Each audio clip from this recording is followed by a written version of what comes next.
Oh, hello there. I was just checking on the ships here in the big harbor.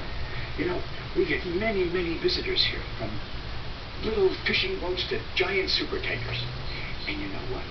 I bet I have sailed on every kind of ship there is. Oh, yeah, I've been around ships most of my life. I remember the first time I got my first job aboard a ship.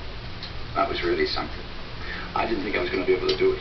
Oh, long hours and hard work, not to mention trying to stay standing with the waves rolling this way and that way. Oh, but I did.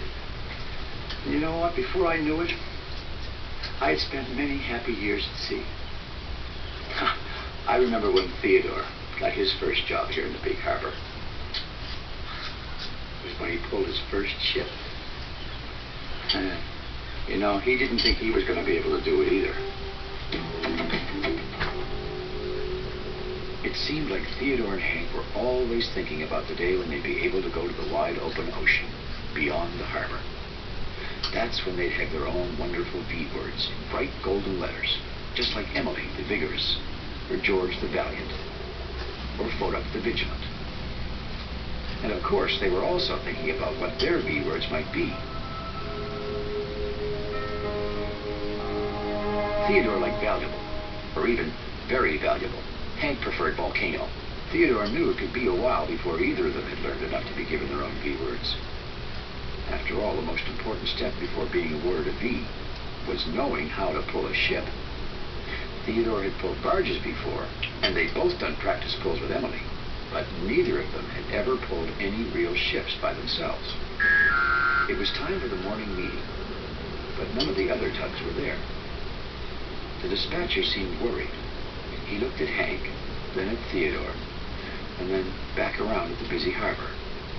"Let's see," he said. "Emily's still out on the ocean. She's supposed to be back very soon. George is towing Tex, the oil rig, down the coast. Now, he won't be back for a few days.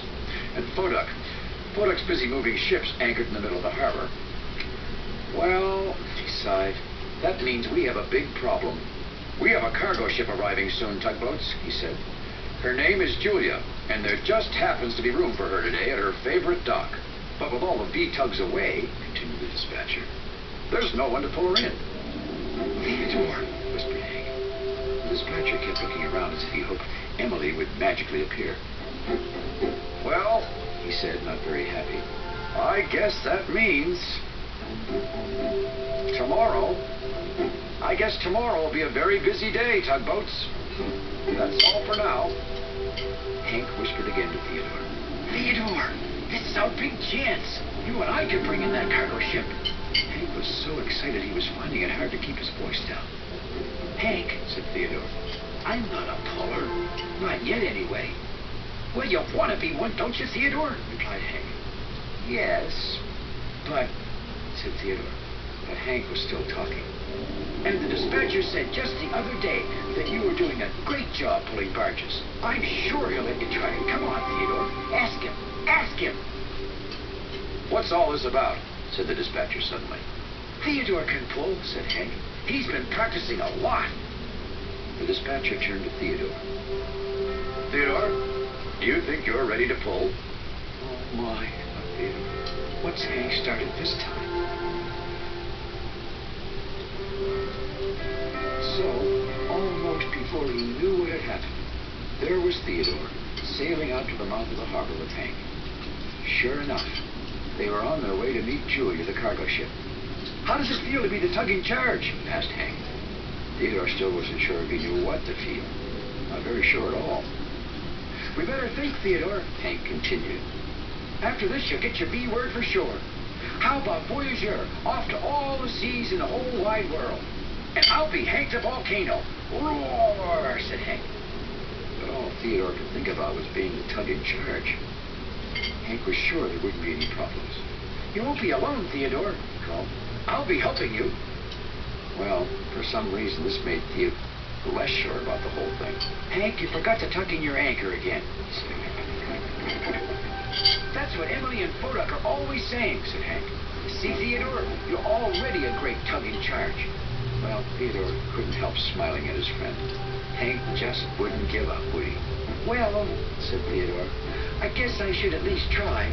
Maybe it'll be okay. I hope. So off they went again. And again they started thinking of the words. Volcano, Voyager. They knew that this would turn out to be quite a day. The day that Theodore Tugboat would pull his first ship. Soon Theodore and Hank had arrived at the mouth of the harbor, close to the mighty ocean. Julia, the cargo ship, was just arriving. She looked very big. Very, very big. She also looked unfriendly.